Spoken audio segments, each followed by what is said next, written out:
కనేకల్ మండల్ హనకనహాల్ విలేజ్లో ఒక రామాలయం, ఒక ఆంజనేయ స్వామి దేవాలయం దగ్గర ఉన్నటువంటి ఒక రథాన్ని దుండుగులు కొంతమంది అగ్గిపెట్టడం జరిగింది. సో ఈ కేసులో మనం వితిన్ 24 hours అక్యూజ్ని ట్రేస్ చేసి ఐడెంటిఫై చేయడం జరిగింది.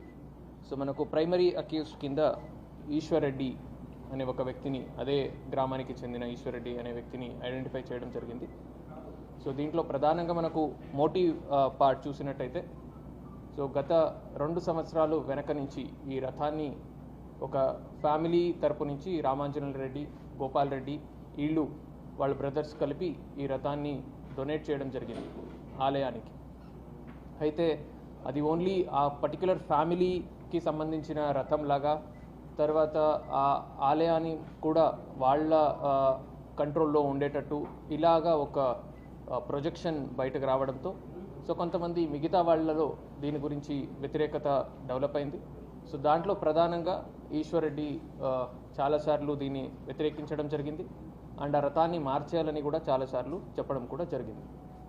సో ఈ మోటివ్తో పాటు అక్యూజ్డ్ ఈశ్వర్ రెడ్డి, సో అతని బైక్లో నుంచి ఫ్యూయల్ అది తీసుకొని రథం పెట్టినటువంటి షెడ్ ఏముంది, సో దాని లాక్ని యాక్సెల్ బ్లేడ్తో అది కట్ చేసి సో లోపల పెట్రోల్ని దాని మీద వేసి దానికి అగ్గి పెట్టడం జరిగింది. సో యాజ్ ఆఫ్ నౌ మనకు ఈశ్వర్ రెడ్డిని అరెస్ట్ చేస్తున్నాము.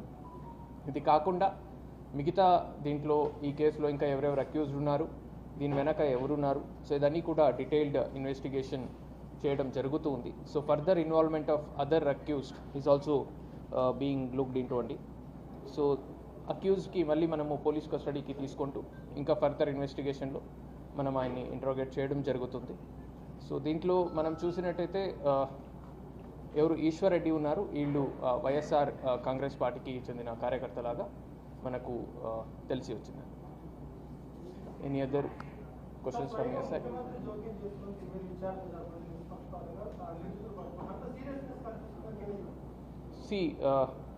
ఒక రథం అంటే ఒక కమ్యూనిటీకి సంబంధించినటువంటి ఎమోషనల్ అటాచ్మెంట్ ఉంటుంది. సో అలాంటి ఇష్యూలో మనము చాలా సీరియస్గా అండ్ నిష్పక్షపాతంగా ఇన్వెస్టిగేషన్ చేయాలనేది హానరబుల్ సీఎం గారి ఇన్స్ట్రక్షన్స్. సో మనం కూడా అంతే సీరియస్గా మల్టిపల్ టీమ్స్ అది ఫామ్ చేసి ఈ కేసుని డిటెక్ట్ చేయడం జరిగింది. అండ్ దీనికి ఫర్దర్గా ప్రివెంటివ్ మెజర్స్ కింద ఎక్కడెక్కడ మనకు రథాలు ఉన్నాయి అన్ని చోట్ల కూడా ఇన్ఫ్యాక్ట్ మ్యాక్సిమం ఆల్ ద టెంపుల్స్లో కూడా మనము సీసీటీవీస్ ఇన్స్టాల్ చేసే మెజర్స్ని కూడా తీసుకోవడం జరుగుతుంది. So we are working out. As of now we could establish complete role of 1 person. So further ఇంకా మిగతా అక్యూజ్డ్ రోల్ కూడా మనం ఎస్టాబ్లిష్ చేస్తాం.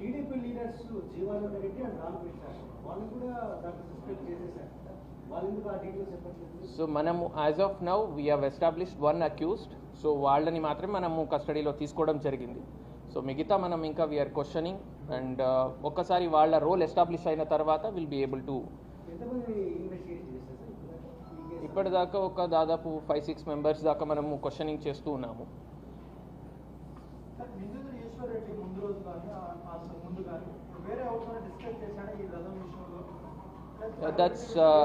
That's being investigated అండి.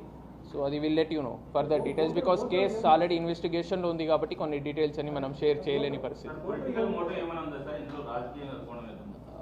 రాజకీయంగా సచ్ ఏమి కనపడట్లేదండి. But accused is affiliated towards YSR Congress Party. అది ఇంకా యాజ్ ఆఫ్ నౌ సోఫార్ జరిగిన ఇన్వెస్టిగేషన్లో అది ఎస్టాబ్లిష్ అవ్వలేదు. సో ఫర్దర్గా ఏదైనా అది మనకు వచ్చినట్టయితే విల్ లెట్ యూ నో.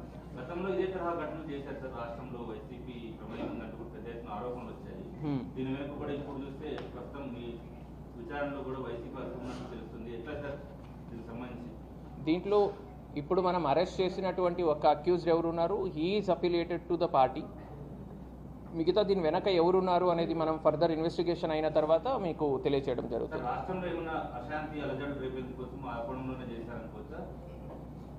ఇప్పుడు చూసినట్టయితే ప్రిలిమినరీగా వీళ్ళిద్దరు ఫ్యామిలీస్ మధ్యన అండ్ ఆ విలేజ్లో ఒక ఫ్యామిలీకే ఆ రథం వల్ల ఫేమ్ వస్తూ ఉంది. సో మిగతా వాళ్ళ రథంలాగా ఊరు మొత్తానికి రథంలాగా అది భావించడం లేదు. ఈ యాంగిల్లో మనకు తెలియవస్తుంది. ఇంకా యాజ్ ఆఫ్ నౌ నేను ఆల్రెడీ చెప్పినట్టు వీళ్ళని రిమాండబుల్ అండ్ నాన్ బెయిలబుల్ సెక్షన్స్ కింద వీళ్ళని రిమాండ్ చేయడం జరుగుతుంది. అండ్ ఫర్దర్గా మనం ప్రివెంటివ్ మెజర్స్ కింద అన్ని చోట్ల కూడా CCTVs కూడా ఇన్స్టాల్ చేస్తున్నాము. సో ఇటువంటి ప్రీవియస్ అఫెండర్స్ ఏదైనా ఉంటే వాళ్ళని కూడా మనం ఐడెంటిఫై చేసి వాళ్ళ మీద వాచ్ కూడా ఉంచడం జరుగుతుంది.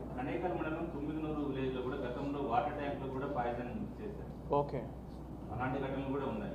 చూస్తుంటే సీక్వెన్స్ గా ఇలాంటి ఘటనలు చేస్తున్నారు. దీని వెనక ఏంటి sir? So I'm not aware of the incident అండి. కనుక్కుంటాను దాని గురించి. Thank you.